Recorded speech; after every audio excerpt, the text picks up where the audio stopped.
Every time a camera gets smaller, we usually expect compromises. The Pocket 3 challenges that idea.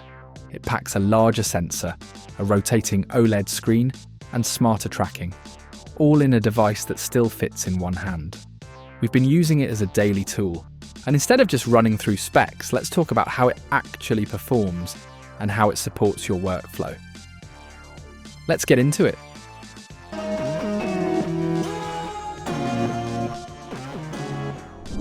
Physically, the Pocket 3 feels more serious than past versions. The body is compact, but it does not feel fragile. At about 139mm tall and weighing roughly 179 grams, it stays light enough for one-hand use, yet it has enough weight to feel planted. The materials feel solid, mostly high-quality plastic, with tight tolerances, which is important for a device with a mechanical gimbal built in. Once you attach the grip or battery handle, which most of you will do, the balance improves immediately. It becomes easier to hold steady during longer clips, especially when you are talking to camera. The automatic gimbal lock when powering off is a small detail, but it builds confidence. You can put it away quickly without thinking about damaging the motors. This is not a camera that feels precious, it feels ready. The 2-inch OLED screen changes how you interact with the Pocket 3. It is bright at around 700 nits, which helps outdoors, and the resolution is sharp enough that focus and exposure decisions feel reliable. Rotating the screen is not a gimmick, it becomes part of the shooting rhythm. You rotate the screen to go vertical, and the camera responds instantly. That matters for short-form content, where speed matters more than perfection. Touch response is accurate, and the UI stays minimal. We appreciate that DJI did not overload the screen with icons. This is where the Pocket 3 separates itself. The 1-inch CMOS sensor is doing real work here. It captures more light, handles highlights better, and produces cleaner shadows compared to smaller sensors. In daylight, footage looks detailed without appearing harsh. Colours stay natural, especially skin tones, which is critical for vlogging. The 20mm full frame, equivalent lens with an f2.0 aperture, feels like the right choice. It gives you a wide perspective without distortion, and it keeps faces comfortable in frame. Background separation exists, but it stays subtle, which feels appropriate for this form factor. In low light, results are respectable. The dedicated low light video mode helps reduce noise while keeping detail intact. You still need to be realistic, but for a camera this size, performance is dependable rather than impressive, and that is a compliment. The Pocket 3 offers 4K recording up to 120 frames per second, but we think discipline matters here. Shooting at 24 or 30 frames per second gives you the best balance of motion, light, and battery life. Higher frame rates look smooth, but they demand more light and power. Slow motion mode works well when used intentionally. The footage is clean and fluid, but audio is not recorded in that mode, which limits when it makes sense. This is not a problem, just something you should plan around. Out of the box, standard colour looks good. DJI has tuned it well, especially for faces. When you switch to 10-bit D-Log-M, the camera becomes more flexible. You get flatter footage with more grading headroom, which helps in high contrast scenes.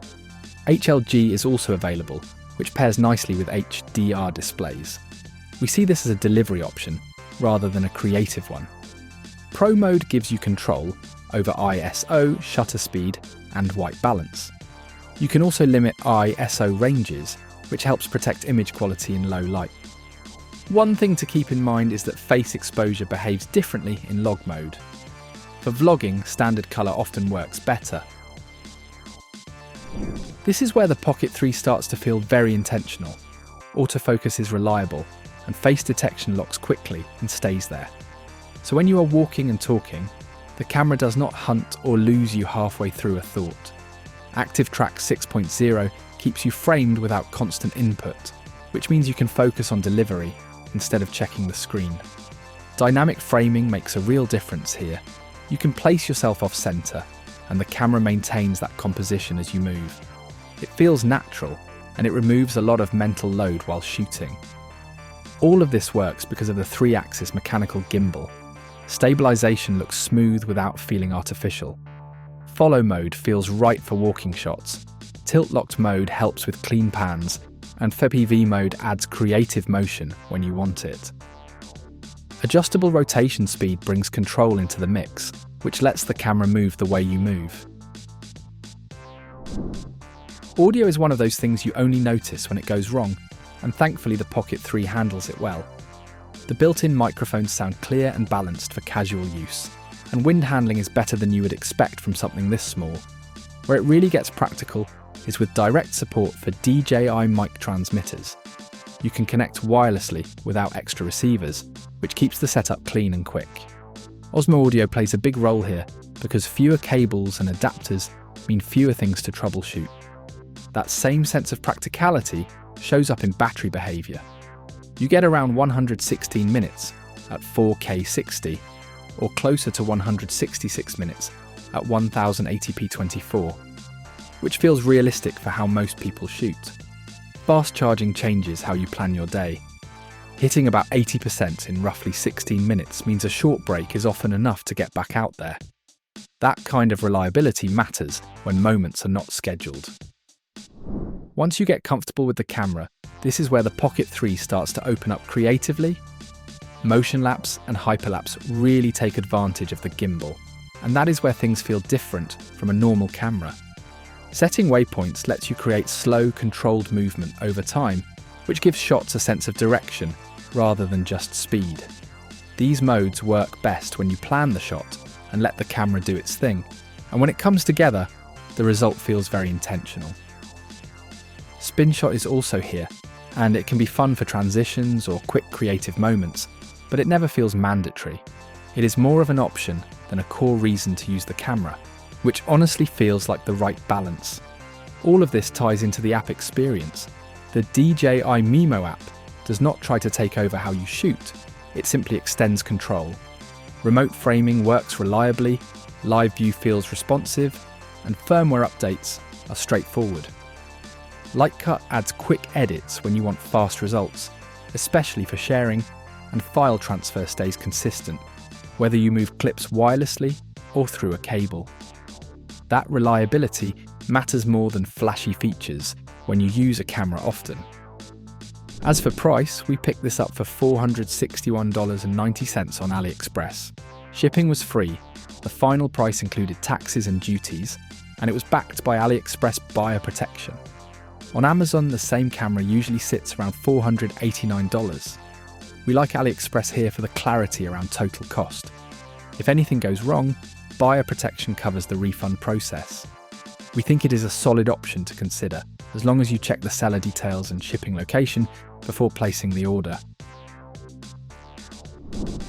So when we step back and look at the bigger picture, the DJI Osmo Pocket 3 feels refined.